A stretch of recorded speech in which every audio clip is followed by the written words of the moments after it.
जय हिंद दोस्तों, मैं किशन आप सबका स्वागत करता हूं। शुरू करते हैं आज के डिफेंस समाचारों को।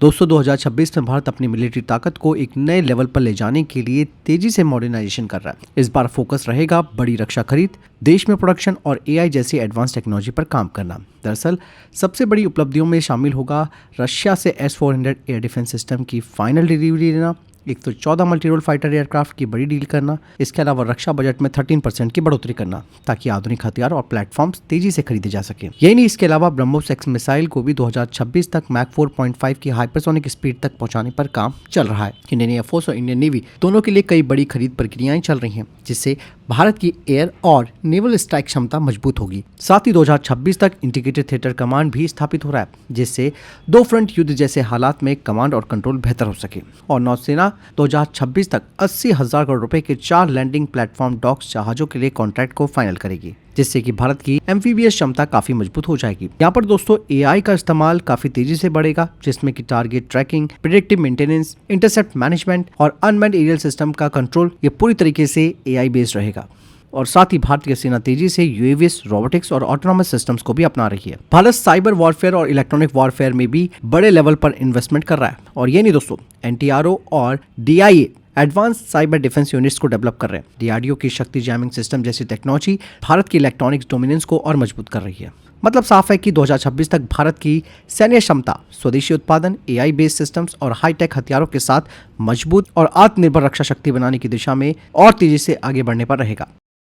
दोस्तों वहीं आईआईटी कानपुर ने APJ 6C100 नाम का एक एडवांस एआई पावर्ड कामिकाज़े ड्रोन तैयार कर लिया है, जो कि जल्द ही इंडियन आर्मी के लॉयटिंग म्यूनिशन बेड़े को और भी घातक और आधुनिक बनाने वाला है। आईआईटी कानपुर के स्टार्टअप VU डायनेमिक्स ने इसे डेवलप किया है। आपको बता दें कि इस ड्रोन ने GPS डिनाइड स्ट्राइक, रडार से बचने और ऑटोनोमस टारगेट हिट जैसी तकनीकें सफलतापूर्वक प्रदर्शित भी की हैं। इसका वजन 20.5 किलोग्राम का है, मतलब सैनिक आसानी से इसे ले जा सकते हैं। ये अपने साथ 6 किलो का हाई एक्सप्लोजिव वॉरहेड कैरी कर सकता है। इसकी रेंज 100 किलोमीटर है और 50 मिनट का इसका इंड्योरेंस टाइम है। और ये पूरी तरह इलेक्ट्रिक है, मतलब साइलेंट ऑपरेशन कर सकता है। इसमें एआई बेस्ड ऑटोनॉमस मोड है, साथ ही इसमें कैमरा और थर्मल इमेजर भी है। और सबसे बड़ी बात दोस्तों, ये पूरी तरह स्वदेशी लॉयटिंग म्यूनिशन है। और ये जो APJ 6C100 है दोस्तों, वो भारत का नया साइलेंट हंटर साबित हो सकता है।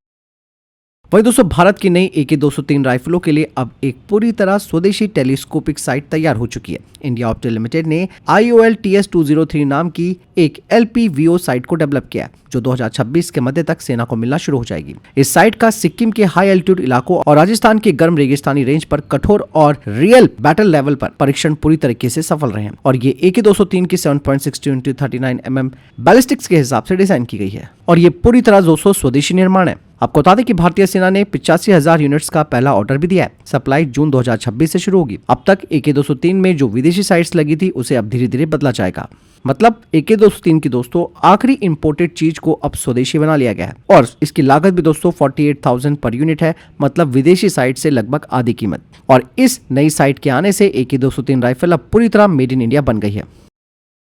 दोस्तों आज के युग में सैटेलाइट नेटवर्क सबसे बड़ा हथियार बन चुका है। रशिया यूक्रेन जंग में स्टारलिंक जैसे नेटवर्क ने यह साबित कर दिया कि बिना सैटेलाइट कम्युनिकेशन के युद्ध लड़ना मुश्किल है। और चाइना ने दोस्तों अब इसी चीज पर काम करना शुरू कर दिया ताकि इन नेटवर्क्स को जाम किया जा सके। दोस्तों चाइना की एक नई रिपोर्ट सामने आई है, जिसमें कि चाइना के रिसर्चर्स ने कहा है कि स्टारलिंक जैसे मेगा कॉन्स्टलेशन को जाम भी किया जा सकता है। दरअसल ताइवान जितने बड़े इलाके में स्टारलिंक को ब्लॉक करने के लिए सिर्फ 2000 जैमिंग ड्रोन लगेंगे। हालांकि तकनीकी रूप से ये पॉसिबल है, लेकिन ये बहुत मुश्किल और महंगा भी होगा। बात साफ हो जाती है दोस्तों इस चीज को देखते हुए कि किसी भी भविष्य के संघर्ष में सैटेलाइट नेटवर्क सबसे पहला निशाना बन सकता है। अब ऐसे में डिफेंस एक्सपर्ट्स भी चेतावनी दे रहे हैं, अब देशों को अपने सैटेलाइट सिस्टम और साइबर सुरक्षा को मजबूत करना होगा, मिलिट्री और सिविल सैटेलाइट नेटवर्क को अलग रखना होगा और नए जैमर और स्वार्म ड्रोन खतरों के लिए तैयार रहना होगा। आज सैटेलाइट सिर्फ सेना नहीं, बल्कि इंटरनेट, नेविगेशन और रोजमर्रा के सिस्टम चलाने में बहुत महत्वपूर्ण रोल निभाते हैं। इसीलिए अब हाई वैल्यू टारगेट ये बन चुके हैं।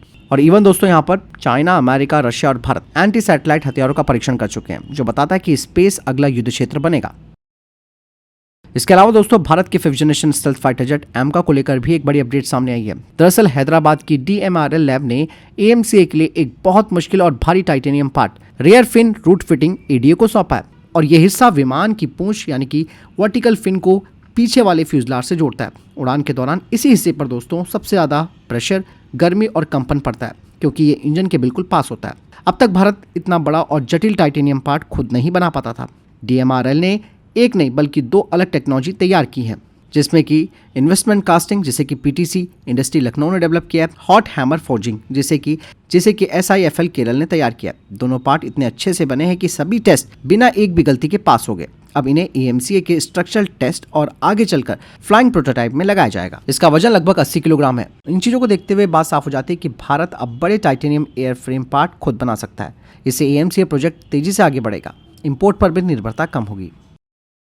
दोस्तों, भारतीय सेना इस वक्त कल्याणी M4 के एक नए और एडवांस वेरिएंट का परीक्षण कर रही है। ये नया मॉडल ऐसा बनाया गया है कि वो चलते फिरते ड्रोन को पहचान सके, ट्रैक कर सके और उन्हें मार गिरा सके, खासकर कि बॉर्डर इलाकों और पहाड़ी क्षेत्रों में जहां ड्रोन खतरा लगातार बढ़ रहा है। ऐसे में इस तरीके का वाहन बहुत ही ज्यादा उपयोगी साबित हो सकता है। कल्याणी M4 की बात की जाए तो ये एक 4x4 का आर्मर्ड व्हीकल है। इसे Bharat force Kalyani strategic system ने बनाया। दरअसल भारतीय सेना चाहती है कि M4 में एक पूरा काउंटर ड्रोन सिस्टम लगे, जिसमें कि RF sensors, EO/IR कैमरेज, 3D radar और इसमें on board battle management system होना चाहिए। मतलब सारे सेंसर्स एक ही कंप्यूटर सिस्टम से जुड़े होंगे जो खुद तय करेगा कि कौन सा ड्रोन खतरा है। बता दें कि इसमें हार्ड किल वेपन्स भी होंगे। 7.62 mm की मशीन गन, 40 mm का ऑटोमेटिक ग्रेनेड लॉन्चर, 130 mm का मल्टी बैरल गन। और ये 113 mm वाला सिस्टम खास तौर पर ध्यान खींच रहा है क्योंकि इससे स्वार्म ड्रोन्स पर तेजी से फायर किया जा सकता है। साथ ही इसमें सॉफ्ट किल सिस्टम भी होगा, जैसे कि डायरेक्शनल जैमर्स, लेजर डेजलर्स। ये बिना गोली चलाए ड्रोन को बेअसर कर देते हैं।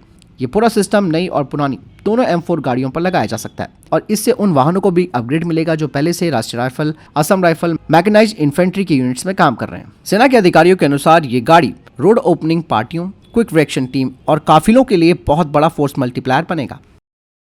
दोस्तों, भारत अपनी हाइपरसोनिक हथियार टेक्नोलॉजी को तेजी से आगे बढ़ा रहा है। अब रिपोर्ट्स बताती है कि ब्रह्मोस 2 मिसाइल का पहला उड़ान परीक्षण 2027 से 28 में किया जाएगा। दोस्तों, ब्रह्मोस 2 मौजूदा ब्रह्मोस का सिर्फ नेक्स्ट वेरिएंट नहीं है, बल्कि एक ऐसी मिसाइल बनने जा रही है जो हाइपरसोनिक वॉरफेयर में भारत को दुनिया की अग्रिम पंक्ति में खड़ा कर देगी। बताया जा रहा है कि मैक 8 की स्पीड हासिल करने पर फोकस रहेगा। इसके लिए बहुत एडवांस स्क्रैमजेट इंजन हमें चाहिए होगा, जिसमें इतनी तेज गति पर कंबंशन स्थिर रहे और दुनिया के सिर्फ कुछ देश इस लेवल पर पहुंचे। मैक स्पीड पर दोस्तों मिसाइल के आगे शॉक वेव बनती है। ये रडार और सेंसर सिग्नल को विकृत कर सकती है, इसीलिए कोई साधारण गाइडेंस सिस्टम काम नहीं करता। ब्रह्मोस 2 में नई पीढ़ी के सेंसर्स, मजबूत एल्गोरिथम और नेविगेशन सिस्टम लगा होगा ताकि इतनी तेज रफ्तार पर भी मिसाइल लक्ष्य को सटीकता से मार गिराए। और इवन दोस्तों, DRDO इस मिसाइल के लिए ultra high temperature ceramics, heat resistance composites, ablative coatings जैसी नई टेक्नोलॉजी को डेवलप कर रहा है, जिन्हें की उड़ान में टेस्ट भी किया जाएगा। भारत की स्ट्रेटेजी है कि 2030 के आसपास भारत के पास हाइपरसोनिक क्रूज मिसाइलें, हाइपरसोनिक ग्लाइड व्हीकल और एडवांस स्क्रैमजेट प्लेटफॉर्म हो और ये सब मिलकर भारत की एक पूरी हाइपरसोनिक लेयर क्षमता बनाएंगे। और ब्रह्मोस 2 इस दिशा में भारत का पहला और बड़ा कदम है। कुछ रिपोर्ट्स बताती हैं कि तुर्की दोस्तों अब अपने Russian S-400 air defence system को छोड़ने के लिए तैयार है ताकि वो फिर से अमेरिका के F-35 स्टेल्थ प्रोग्राम में शामिल हो सके। 2019 में तुर्की को अमेरिका ने F-35 प्रोग्राम से बाहर निकाल दिया था क्योंकि उसने S-400 रशिया से खरीदा था। लेकिन अगर ये बात सच होती है तो ये एक बड़ा जियोपॉलिटिकल बदलाव होगा और अब सवाल ये उठता है कि तुर्की के S-400 सिस्टम का क्या होगा। हालांकि अमेरिका की कोशिश होगी कि तुर्की S-400 को वापस न लौटाए, क्योंकि अगर ऐसा होता है तो इसे अमेरिका के नियमों का उल्लंघन माना जाएगा। इवन ये रशिया के लिए एक प्रोपोगेंडा की जीत भी हो सकती है और साथ ही नाटो देशों द्वारा रशियन सिस्टम को लौटाना अमेरिका की कमजोरी को भी साबित कर सकता है। इसीलिए 2 ऑप्शंस पर बात चल रही है। पहला कि S-400 का वो खुद से अध्ययन करेगा, जिसके लिए अमेरिकी टीम इसके रडार, मिसाइल, इलेक्ट्रॉनिक सिग्नेचर और डेटा लिंक का अध्ययन करेगी, जो कि अमेरिका के लिए बहुत महत्वपूर्ण हो सकता है। ऐसे में दोस्तों कुछ सवाल ये भी आया है कि क्या भारत तुर्की के S-400 को ले सकता है। लेकिन दोस्तों यहाँ पर भी ये बात सामने आई है कि ऐसा होना मुश्किल है, जिसका सबसे बड़ा कारण ये है कि भारत को जो S-400 मिला है वो वही S-400 है जिसे रशिया अपनी सेना को देता है, यानी कि टॉप कॉन्फ़िगरेशन के साथ। लेकिन तुर्की को कमजोर और एक्सपोर्ट वेरिएंट दिया गया था ताकि नाटो देश इसे गहराई से ना समझ सके और भारत को इस तरीके के सिस्टम की जरूरत नहीं है। हालांकि अभी तुर्की के S-400 का आगे क्या होगा इस पर फैसला नहीं हुआ है, लेकिन ये सिस्टम अब तुर्की, अमेरिका और रशिया की बड़ी राजनीतिक खींचतान का हिस्सा बन गया है और भारत को इस विवाद में पड़ने की वैसे भी जरूरत नहीं है, क्योंकि ऑलरेडी भारत के पास इनसे बेहतर S-400 है। दोस्तों, इंडियन नेवी अब अपनी पुरानी वीर क्लास की कॉर्वेट्स को सुपर पावर दे रही है। अब इन छोटे लेकिन घातक जहाजों पर दोनों तरफ ट्विन ब्रह्मोस लॉन्चर लगा दिए गए हैं। पहले इनमें पुराने सोवियत युग के मिसाइल थे जिनकी रेंज और टेक्नोलॉजी काफी पीछे थी, लेकिन ब्रह्मोस के आने से जहाज की मारक क्षमता 450 किलोमीटर तक बढ़ गई है और इन मिसाइलों की स्पीड मैक 3 है। ये सी स्कीमिंग और हाई जी मैनवर्स कर सकती हैं, बड़े युद्धपोतों और लैंडिंग टारगेट्स को भेज सकती हैं। सिर्फ 455 टन के जहाज पर ब्रह्मोस लगाना दोस्तों अपने आप में एक बड़ी इंजीनियरिंग उपलब्धि भी है भारत की। अब ये पुराने वीर क्लास के जहाज भी लॉन्ग रेंज स्ट्राइक प्लेटफॉर्म बन गए, पूरी तरह मिशन रेडी और पहले से कई गुना ज्यादा खतरनाक। इसके अलावा दोस्तों भारत की NSTL ने बनाया है मैन पोर्टेबल AUV, जो कि समुद्री माइंस को नष्ट करने वाला छोटा और पोर्टेबल डिवाइस है। दरअसल यहाँ पर दो प्रकार के AUVs को बनाया गया है। पहला सर्विलांस, जो कि येलो कलर का आप देख रहे होंगे, ये निगरानी वाला होगा। दूसरा ऑरेंज कलर का है, जो कि न्यूट्रलाइजर है। इस सिस्टम में दोस्तों कई AUVs एक साथ काम करते हैं। साइड स्कैन सोनार और अंडर वाटर कैमरे से सटीक खोज और माइंस को नष्ट किया जा सकता है, और इसके जरिए भारतीय नौसेना के माइन काउंटर मेजरमेंट ऑपरेशन में सुरक्षा और दक्षता बढ़ेगी। इसके अलावा दोस्तों टाटा एडवांस सिस्टम और लॉकहीड मार्टिन ने भारत में एक नया मॉडर्न MRO सेंटर शुरू किया है, जहां C-130J सुपर हरकुलिस की भारी मरम्मत, ओवरहॉल और अपग्रेड भारत में होंगे। पहले इन विमानों को अमेरिका भेजना पड़ता था, लेकिन 2027 से सारा काम यहीं होगा। इससे समय बचेगा, पैसा बचेगा और भारतीय वायुसेना की तैयारियां और मजबूत होंगी। और ये सेंटर सिर्फ भारतीय वायुसेना के लिए नहीं होगा, एशिया प्रशांत के दूसरे देशों के C-130J भी यहीं सर्विस करवाने आएंगे। यहाँ इंजन, एवियोनिक्स, बॉडी स्ट्रक्चर सबकी ओवरहॉलिंग होगी। इससे हजारों नौकरियां भी बढ़ेंगी, भारतीय इंजीनियरों को नई ट्रेनिंग मिलेगी और भारत में बनेगा एशिया का सबसे बड़ा C-130J हब। C-130J विमान वही है दोस्तों जिसने दुनिया की सबसे ऊंची एयरस्ट्रिप दौलत बेग ओल्डी और न्योमा पर लैंडिंग की थी।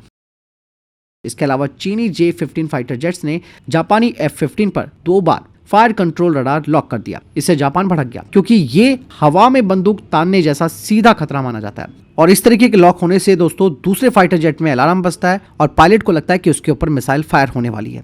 एक गलती, एक मिसाइल दाग देगी और आधे घंटे में दर्जनों फाइटर जेट हवा में भिड़ जाएंगे। ऐसे में जापान ने तुरंत अपने फाइटर जेट स्क्रैम्बल कर दिए और चाइना पर सवाल उठा दिया।